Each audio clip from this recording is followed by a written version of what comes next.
নমস্কাৰ সকলোকে আজিৰ ভিডিঅ'টিলৈ স্বাগতম জনাইছোঁ। উচ্চ ৰক্তচাপ বা হাই ব্লাড প্ৰেছাৰ বৰ্তমান যুগত ৩০ বছৰৰ ঊৰ্ধ্বৰ সৰহ সংখ্যক লোকে এই ৰোগত আক্ৰান্ত হোৱা দেখা যায়। উচ্চ ৰক্তচাপ বা হাই ব্লাড প্ৰেছাৰে কোনো ধৰণৰ লক্ষণ নেদেখুৱাকৈ সুপ্ত হৈ থাকি শৰীৰটোৰ ক্ষতি কৰি থাকিব পাৰে। সেয়েহে ৩০ বছৰৰ ওপৰৰ সকলো লোকে নিয়মীয়াকৈ ব্লাড প্ৰেছাৰৰ পৰীক্ষা কৰি থাকিব লাগে। অন্যথা দীৰ্ঘদিন ধৰি উচ্চ ৰক্তচাপত ভুগি থাকিলে বহুতো অসুবিধা যেনে heart failure, heart attack, stroke, arrhythmia আদি হ'ব পাৰে। এতিয়া আহকচোন জানি লওঁ এই ব্লাড প্ৰেছাৰনো কি।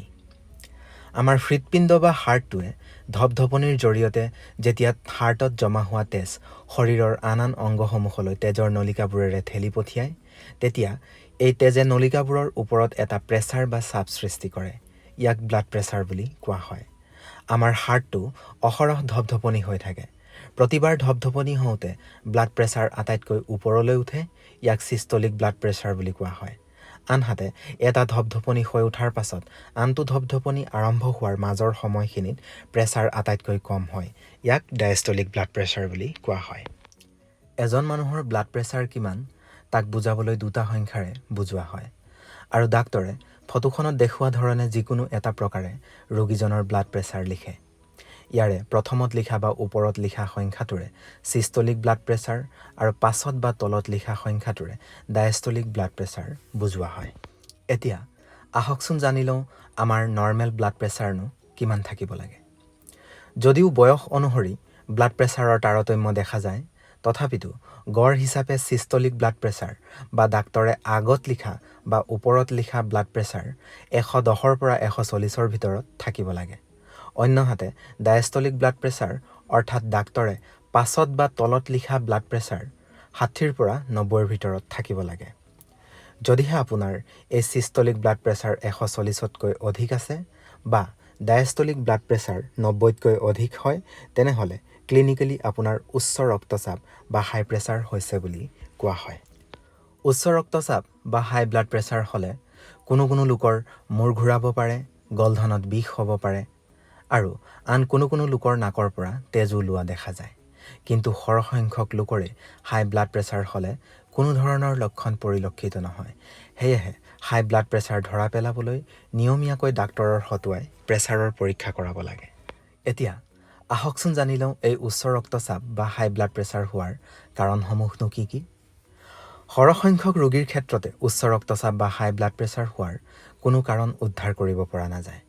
কিন্তু আহাৰত অত্যাধিক নিমখ গ্ৰহণ কৰিলে, আগতে পৰিয়ালৰ কোনোবা লোকৰ হাই ব্লাড প্ৰেছাৰ হ'লে, অত্যাধিক মানসিক চাপত থাকিলে, অত্যাধিক মদ্যপান কৰিলে বা কোনো ধৰণৰ শাৰীৰিক অভ্যাস নাথাকিলে হাই ব্লাড প্ৰেছাৰ হোৱা দেখা যায়। সাধাৰণতে বয়স বাঢ়ি অহাৰ লগে লগে এই একো কাৰণ নথকা বা কাৰণ উদ্ধাৰ কৰিব নোৱাৰা হাই ব্লাড প্ৰেছাৰ বেছিকৈ হোৱা দেখা যায়। এই ধৰণৰ ব্লাড প্ৰেছাৰক চিকিৎসা বিজ্ঞানত প্ৰাইমাৰী হাইপাৰটেনশ্যন বুলি কোৱা হয়। অন্যহাতে কম সংখ্যক ৰোগীৰ ক্ষেত্ৰত কিছুমান বিশেষ কাৰণ যেনে থাইৰয়ডৰ প্ৰব্লেম, কিডনীৰ বেমাৰ, এড্ৰিনেল গ্লেণ্ড টিউমাৰ, কিছুমান ঔষধ যেনে গৰ্ভনিৰোধক পিল, নাকত দিয়া ড্ৰপ, অবৈধ ড্ৰাগছ যেনে কোকেইন আদি ব্যৱহাৰ কৰাৰ বাবেও ব্লাড প্ৰেছাৰ বৃদ্ধি হোৱা দেখা যায়। এই ধৰণৰ কাৰণ উদ্ধাৰ কৰিব পৰা হাই ব্লাড প্ৰেছাৰক চিকিৎসা বিজ্ঞানত ছেকেণ্ডেৰী হাইপাৰটেনশ্যন বুলি কোৱা হয়। চিকিৎসাৰ ক্ষেত্ৰত কি পৰিমাণে আপোনাৰ ব্লাড প্ৰেছাৰ বৃদ্ধি হৈছে তাৰ ওপৰত ভিত্তি কৰি প্ৰথমতে জীৱনশৈলীৰ সাল সলনি অৰ্থাৎ লাইফষ্টাইল মডিফিকেশ্যন কৰি ইয়াৰ চিকিৎসা কৰা হয়। জীৱনশৈলীৰ সাল সলনি কৰিয়েই বহু লোকৰ হাই ব্লাড প্ৰেছাৰ কোনো ধৰণৰ ঔষধ ব্যৱহাৰ নকৰাকৈ নিয়ন্ত্ৰণত ৰাখিব পাৰি। জীৱনশৈলীৰ সাল সলনিৰ ভিতৰত দৈনিক ৩০ মিনিট সময় এক্সাৰচাইজ বা শাৰীৰিক অভ্যাস কৰিব লাগে। নিয়মীয়াকৈ শাৰীৰিক অভ্যাস কৰি ব্লাড প্ৰেছাৰ ৫ৰ পৰা ১০ পইণ্টলৈকে কমাই ৰাখিব পাৰি। এক্সাৰচাইজসমূহৰ ভিতৰত সাঁতোৰা, দৌৰা, চাইকেল চলোৱা, অলপ খৰকৈ খোজকঢ়া আদি কৰিব পাৰি। তাৰ উপৰিও দৈনিক এক্সাৰচাইজ কৰিলে যিসকলৰ ব্লাড প্ৰেছাৰ বৰ্তমান নৰ্মেল হৈ আছে সেইসকলৰো ভৱিষ্যতে হাই ব্লাড প্ৰেছাৰ হোৱাৰ সম্ভাৱনা কম হয়। হাই ব্লাড প্ৰেছাৰ নৰ্মেল কৰি ৰাখিবলৈ শৰীৰৰ এটা স্বাভাৱিক ওজন বৰ্তাই ৰখাটো খুবেই প্ৰয়োজনীয়। দেখা গৈছে যে এজন মেদবহুল বা অবেজ ব্যক্তিয়ে প্ৰতি 1 কেজি ওজন হ্ৰাসৰ বিপৰীতে ব্লাড প্ৰেছাৰ 1 পইণ্টলৈকে কমাব পাৰে। গতিকে ঔষধ প্ৰয়োগ নকৰাকৈ হাই ব্লাড প্ৰেছাৰ নিয়ন্ত্ৰণ কৰি ৰাখিবলৈ ওজন হ্ৰাস কৰক। কোনো ধৰণৰ ঔষধ ব্যৱহাৰ নকৰাকৈ ব্লাড প্ৰেছাৰ নৰ্মেল কৰি ৰাখিবলৈ হ'লে অত্যাধিক নিমখ ব্যৱহাৰৰ পৰাও বিৰত থাকক।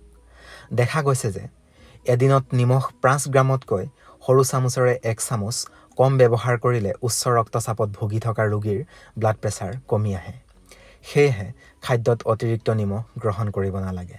তাৰ উপৰিও অন্যান্য নিমখযুক্ত খাদ্য যেনে আচাৰ, টমেটো চচ, নিমখীয়া বিস্কুট বা পেকেটত থকা যিকোনো ছডিয়াম বা নিমখযুক্ত খাদ্য এৰাই চলক। ব্লাড প্ৰেছাৰ বা উচ্চ ৰক্তচাপ নিয়ন্ত্ৰণত ৰাখিবলৈ আপোনাৰ খাদ্যৰ তালিকাত পটাছিয়ামযুক্ত খাদ্যও অন্তৰ্ভুক্ত কৰক। দেখা গৈছে যে খাদ্যত থকা পটাছিয়ামে নিমখে ব্লাড প্ৰেছাৰত পেলোৱা প্ৰভাৱ অলপ পৰিমাণে কম কৰে। ফল-মূল, সেউজীয়া শাক-পাচলি আদিত যথেষ্ট পৰিমাণৰ পটাছিয়াম পোৱা যায়। সেয়েহে আহাৰত এইসমূহ খাদ্য আন খাদ্যতকৈ বেছিকৈ গ্ৰহণ কৰক। ঔষধ সেৱন নকৰাকৈ ব্লাড প্ৰেছাৰ নিয়ন্ত্ৰণ কৰি ৰাখিবলৈ অত্যাধিক সুৰাপান বা মদ্যপানৰ পৰাও আঁতৰি থাকক। অত্যাধিক মদ্যপান কৰিলে ব্লাড প্ৰেছাৰ বৃদ্ধি কৰাৰ লগতে ই ব্লাড প্ৰেছাৰত ব্যৱহাৰ কৰা ঔষধৰ গুণাগুণো নষ্ট কৰে। অৱশ্যে কম পৰিমাণে মদ্যপান কৰিলে ব্লাড প্ৰেছাৰৰ ওপৰত কোনো প্ৰভাৱ নপৰে। ঔষধ নোখোৱাকৈ ব্লাড প্ৰেছাৰ নিয়ন্ত্ৰণত ৰাখিবলৈ ধূমপান কৰাৰ পৰাও আঁতৰি থাকক। দেখা গৈছে যে প্ৰতিবাৰ চিগাৰেট খোৱাৰ কেইমিনিটমান সময়লৈকে ব্লাড প্ৰেছাৰৰ মাত্ৰা বৃদ্ধি হৈ যায়। তদুপৰি ধূমপান পৰিহাৰ কৰি চলিলে আমাৰ শৰীৰৰ আন অংগসমূহৰ বাবেও লাভজনক। ঔষধ সেৱন নকৰাকৈ ব্লাড প্ৰেছাৰ নিয়ন্ত্ৰণত ৰাখিবলৈ ষ্ট্ৰেছ বা মানসিক চাপো নিয়ন্ত্ৰণত ৰখাটো খুবেই প্ৰয়োজন। বহুদিন ধৰি অত্যাধিক মানসিক চাপত ভুগি থাকিলে বহু লোকৰ ব্লাড প্ৰেছাৰ বৃদ্ধি হোৱা দেখা যায়। মানসিক চাপ কম কৰি ৰাখিবলৈ দৈনিক প্ৰাৰ্থনা, এক্সাৰচাইজ, য়োগা, মেডিটেশ্যন আদি কৰক। প্ৰয়োজন অনুসৰি অত্যাধিক মানসিক চাপত ভুগিলে মনোৰোগ বিশেষজ্ঞৰো সহায় ল'ব পাৰে। অৱশ্যে এই আটাইবোৰ জীৱনশৈলী মানি চলাৰ পাছতো ব্লাড প্ৰেছাৰ নিয়ন্ত্ৰণত নাহিলে ঔষধ প্ৰয়োগ কৰাটো অনিবাৰ্য হৈ পৰে। চিকিৎসকসকলে ব্লাড প্ৰেছাৰ নিয়ন্ত্ৰণ কৰিবলৈ বেলেগ বেলেগ ধৰণৰ বেলেগ বেলেগ শ্ৰেণীৰ ঔষধ ব্যৱহাৰ কৰে। তাৰ ভিতৰত ডায়েৰেটিক শ্ৰেণীৰ ঔষধ যেনে ক্লৰথেলিডন, হাইড্ৰক্লৰথায়াজাইড, স্পাৰ্নলেক্টন, এচি ইনহিবিটৰ শ্ৰেণীৰ ঔষধ যেনে লিজিনপ্ৰিল, বেনেজেপ্ৰিল, কেপ্টপ্ৰিল, কেলছিয়াম চেনেল ব্লকাৰ শ্ৰেণীৰ ঔষধ যেনে এমলডিপিন, কিলনিডিপিন, ARBS শ্ৰেণীৰ ঔষধ যেনে টেলমিচাৰ্টন, লোচাৰ্টন, বিটা ব্লকাৰ শ্ৰেণীৰ ঔষধ যেনে এটেনলল, মেটপ্ৰলল, বিচপ্ৰলল, লেবেটলল ইত্যাদি ব্যৱহাৰ কৰে। অৱশ্যে এই ঔষধসমূহৰ যিকোনো এবিধকে সকলো ৰোগীয়ে গ্ৰহণ কৰিব নোৱাৰে। আপোনাৰ বয়স, ওজন বা কি পৰিমাণে আপোনাৰ ব্লাড প্ৰেছাৰ বৃদ্ধি হৈছে বা আপোনাৰ আনুষাংগিক অন্য কিবা ৰোগ আছে নেকি তাক লক্ষ্য কৰি ডাক্তৰেহে আপোনালোকক এটা নিৰ্দিষ্ট দৰৱ খাবলৈ দিব। পৰৱৰ্তী ভিডিঅ'সমূহত আমি এই প্ৰতিবিধ ঔষধৰ সম্পৰ্কে সম্পূৰ্ণ তথ্য আপোনালোকলৈ লৈ আহিবলৈ যত্ন কৰিম। গতিকে চাই থাকিব আমাৰ চেনেল আৰু অনুগ্ৰহ কৰি চেনেলটি ছাবস্ক্ৰাইব কৰিব। ধন্যবাদ।